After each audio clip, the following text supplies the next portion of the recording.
જસદણના વીંછિયામાં કોળી સમાજનું મહાસંમેલન યોજાયું, જેમાં કોળી સમાજના યુવકો ઉપર થયેલા કેસો પાછા ખેંચવાની માંગ સાથે સરકારને અલ્ટિમેટમ અપાયું. રાજકોટ જિલ્લાના વીંછિયામાં કોળી ઠાકોર સમાજનું મહાસંમેલન યોજાયું હતું. કોળી યુવકની હત્યાને લઈને તેમજ પોલીસના દમનમાં ન્યાય માટે આ સંમેલન યોજવામાં આવ્યું હતું. આરોપીઓની ધરપકડ બાદ જે પ્રકારે પોલીસ ઉપર પથ્થરમારો થયો હતો, ત્યારબાદ 90 કરતાં વધુ કોળી સમાજના લોકો ઉપર પોલીસ કેસ કરવામાં આવ્યા હતા. જોકે કોંગ્રેસના આગેવાનોએ આ સંમેલનમાં હાજર રહીને કોળી સમાજની માંગણીને પોતાનો ટેકો જાહેર કર્યો હતો.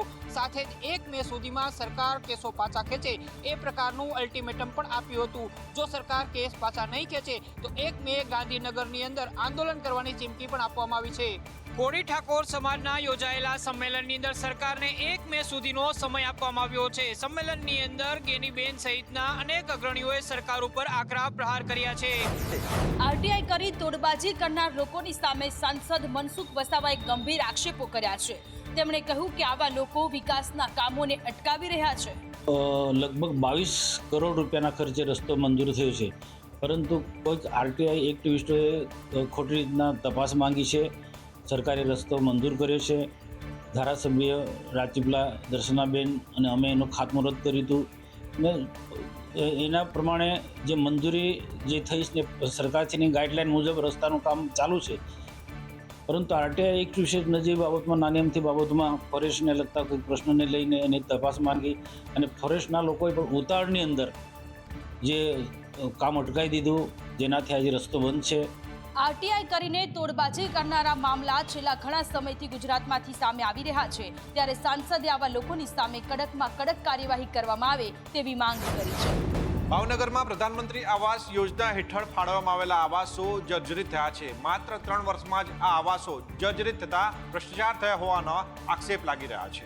સુભાષનગર હમીરજી પાર્કની બાજુમાં આવેલા પ્રધાનમંત્રી આવાસ યોજનાના મકાનોની માત્ર 3 જ વર્ષમાં આવી સ્થિતિ થતાં તેની ગુણવત્તા સામે સવાલો ઉઠી રહ્યા છે. આવાસ યોજનામાં આવેલા મોટાભાગના મકાનોમાં ભેજ, પોપડા પડવા લાગવા, સ્વિચ બોર્ડમાં શોર્ટ સર્કિટ તથા પાણીને લગતા પ્રશ્નો અને ડ્રેનેજ લીકેજના કારણે અહીંના રહીશોને ભારે હાલાકી વેઠવી પડી રહી છે.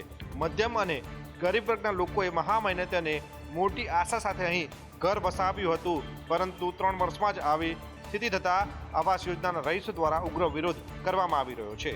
આ આવાસમાં રહીશો ભયના ઓથાર હેઠળ જીવી રહ્યા છે. ત્યારે સવાલ એ થાય છે કે ન કરે નારાયણને કોઈ મોટી દુર્ઘટના થાય તો તેના માટે જવાબદાર કોણ? સ્વામિનારાયણ સ્વામીના જલારામ બાપુ વિશેના વિવાદિત નિવેદન પર મોરારી બાપુએ પ્રતિક્રિયા આપી. તેમણે કહ્યું કે સનાતન ધર્મ પર પ્રહારો ઓછા નથી થઈ રહ્યા. જ્ઞાનપ્રકાશ સ્વામીએ જલારામ બાપા પર વિવાદિત ટિપ્પણી બાદ માફી માંગી લીધી છે. જોકે વારંવાર હિન્દુ દેવી દેવતાઓના અપમાન મુદ્દે મોરારી બાપુએ પોતાની પ્રતિક્રિયા આપી છે. તેમણે કહ્યું કે સનાતન ધર્મ પર પ્રહાર થવાનું ઓછું નથી થઈ રહ્યું. સનાતન ધર્મને નીચો બતાવવાનો પ્રયાસ થઈ રહ્યો છે, જે યોગ્ય નથી. ગણતરીપૂર્વક ખૂબ જ આક્રમણ થઈ રહ્યું છે. જગતવંદી પૂજ્ય જલારામ બાપા ઉપર પણ એને નીચે દેખાડવાના પ્રયત્નો આજકાલ થઈ રહ્યા છે. હવે જે અન્ન ક્ષેત્રનો હું સાક્ષી છું, 205-7 વર્ષ જે અન્ન ક્ષેત્રને સદાવ્રત સદનું વ્રત લીધું હોય એને સદાવ્રતનો ખ્યાલ આવશે. જેને સદનું વ્રત ધારણ કર્યું છે. રાજ્યમાં સરકારી અનાજમાં કાળો કારોબાર ચાલતો હોવાનો ખુલાસો થયો છે. પાટણના વરાણાથી ઝડપાયેલા શંકાસ્પદ ચોખાનો જથ્થો સરકારી હોવાનું ખુલ્યું છે. ત્યાં બીજી તરફ વિજાપુરમાંથી ઝડપાયેલા અનાજના જથ્થાને લઈને કાર્યવાહી કરાઈ છે. વિજાપુર તાલુકાના કુકરવાડા એપીએમસીમાં ગંભીર કાર્યવાહી કરવામાં આવી છે. ગણેશ ટ્રેડિંગના માલિક કલ્પેશ કુમાર બાબુલાલ મોદીનું કમિશન એજન્ટનું લાયસન્સ તાત્કાલિક અસરથી રદ કરાયું છે. 1 સપ્તાહ પહેલા મામલતદાર અને નાયબ પુરવઠા મામલતદારે બાતમીના આધારે દુકાનમાં રેડ પાડી હતી. આ દરમિયાન 7,700 કિલો શંકાસ્પદ સરકારી અનાજનો જથ્થો મળી આવ્યો હતો. તો બીજી તરફ પાટણના વરાણાથી ઝડપાયેલો શંકાસ્પદ 36,000 કિલો ચોખાનો જથ્થો સરકારી હોવાનો ખુલ્યું છે. સરકારી અનાજ દાહોદથી ગાંધીધામ મોકલતા ઝડપાઈ ગયું. ગરીબોને સસ્તા ભાવે મળતા અનાજના જથ્થાનો વચેટિયાઓ બારોબાર વહીવટ કરી પોતાના ખિસ્સા ભરે છે.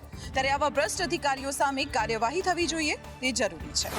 વલસાડના દરિયા કિનારે અનોખી દોડ યોજાઈ, જેમાં મહિલાઓએ સાડી પહેરીને દોડ લગાવી. દરિયા કિનારે સાડી રનનું આયોજન કરવામાં આવ્યું હતું. દોડમાં ભારતીય પરિવેશના સંદેશ સાથે આયોજન કરાયું.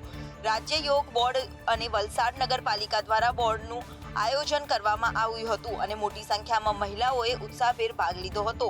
આયોજનનો મુખ્ય ઉદ્દેશ્ય ભારતીય સંસ્કૃતિનું જતન કરવાનો અને અનેક ભારતીય મહિલા દરેક પોશાકના સાથે વિશ્વનું કોઈ પણ અશક્ય કાર્ય કરી શકે છે. આ કાર્યને સફળ બનાવવા માટે વલસાડની બધી બહેનોએ આ સાડી દોડમાં ભાગ લેવા આમંત્રણ આપવામાં આવ્યું હતું. આ સાડી દોડમાં વિજેતા મહિલાને મેડલ અને ઇનામ આપવામાં આવ્યું હતું. સફળતા મેળવવા માટે સાડી પહેરીને પણ સફળતા મેળવી શકાય છે. વસ્ત્ર બદલવાની જરૂર નથી તેવો સંદેશો પણ આપ્યો. આ સાથે જ મહિલાઓ દરેક ક્ષેત્રમાં આગળ છે અને સાડીને પ્રાધાન્ય આપ્યું હોવાનો સંકેત બહાર પાડ્યો. અમરેલી માર્કેટિંગ યાર્ડમાં જણસ વેચવા આવતા ખેડૂતોની ભારે લાઈનો જોવા મળી. ઇતિહાસમાં પ્રથમ વખત આવી સ્થિતિ સર્જાઈ છે. અમરેલી માર્કેટિંગ યાર્ડના ઇતિહાસની સૌથી મોટી લાઈન જોવા મળી રહી છે. અમરેલી જિલ્લાના નહીં પરંતુ અન્ય જિલ્લાના ખેડૂતો પણ અહીં અમરેલી માર્કેટિંગ યાર્ડમાં પોતાની જણસ વેચવા માટે પહોંચ્યા છે. અહીં સ્થિતિની વાત કરીએ તો અમરેલી માર્કેટિંગ યાર્ડથી લઈ રાધેશ્યામ ચોકડી સુધી ધાણા અને મરચા ભરેલા વાહનોની કતારો જોવા મળી રહી છે. આવી સ્થિતિ સર્જાતા સૌરાષ્ટ્રના સૌથી મોટા ગણાતા માર્કેટિંગ યાર્ડમાં ખેડૂતો માટે સુવિધાનો અભાવ હોવાના આક્ષેપો પણ લગાવવામાં આવી રહ્યા છે. કરોડો રૂપિયાના ખર્ચે બનાવેલું અમરેલીનું સૌથી મોટું એપીએમસી શોભાના ગાંઠિયા સમાન જોવા મળી રહ્યું છે. અમરેલી માર્કેટિંગ યાર્ડમાં આવેલા ખેડૂતો ભૂખ્યા અને તરસ્યા રોડ ઉપર વૃક્ષના છાંયે બેસવા માટે મજબૂર બન્યા છે. કેટલાક ખેડૂતો તો ગઈકાલે બપોરના 2 વાગ્યાના અહીં આવી ગયા છે. હજુ લાઈનો વધવાની પણ શક્યતા છે. આવતીકાલે પણ આવી જ કતારો રહે તો નવાઈ નહીં. રામ મંદિરની થીમ પર પેઇન્ટિંગ કરનારનું બહુમાન કરવામાં આવ્યું છે. દિવ્યાંગ મનોજની કલા જોઈને પ્રધાનમંત્રી પણ પ્રભાવિત થયા છે.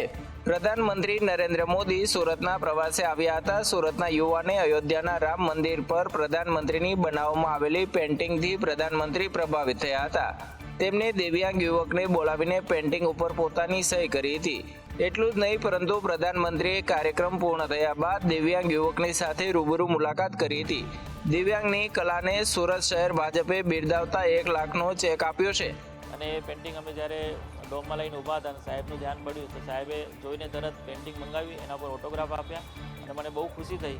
અને પછી સાહેબે સિક્યુરિટી ગાર્ડને કહીને મને બેક સ્ટેજ બોલાવીને મારા પેઇન્ટિંગ વિશે પૂછ્યું, મારા ગામ વિશે પૂછ્યું. દિવ્યાંગ મનોજે પગ અને મોઢા વડે સુંદર પેઇન્ટિંગ બનાવી છે. આપને જણાવી દઈએ કે મનોજે નાનપણમાં જ અકસ્માતમાં બંને હાથ ગુમાવ્યા હતા. હોળી અને ધૂળેટીના પર્વને લઈને જગત મંદિર દ્વારકામાં ભક્તોને આવકારવા તડામાર તૈયારીઓ ચાલી રહી છે. વહીવટી તંત્ર પણ ખડે પગે ઊભું છે. દ્વારકામાં લાખો ભાવિકોને આવકારવા તંત્ર દ્વારા ચાલતી તડામાર તૈયારીઓની આખરી ઓપ આપવામાં આવી રહ્યો છે. યાત્રિકોની સલામતી, સગવડતા અને વ્યવસ્થાની જાળવણી માટે હેતુથી વ્યવસ્થા તંત્ર દ્વારા સમન્વય યોજી આગામી તહેવાર નિમિત્તે તડામાર તૈયારીઓ કરવામાં આવી રહી છે. દ્વારકાધીશ મંદિરના વહીવટદારનું કહેવું છે કે દ્વારકાધીશ મંદિરમાં યાત્રિકોને સ્વર્ગ દ્વારેથી પ્રવેશ મળશે, જ્યારે મોક્ષ દ્વારથી દર્શન કરીને મંદિર બહાર નીકળવાનું રહેશે. આ રીતનું આયોજન કરવામાં આવ્યું છે. દ્વારકાધીશ સાથે ફૂલદોલોત્સવ ઉજવવા માટે દેશભરમાંથી લાખો ભક્તો દ્વારકા પધારવાના છે. તો સાથે જ કાળિયા ઠાકરને રંગો લગાડી ભક્તો આનંદ પણ માણશે.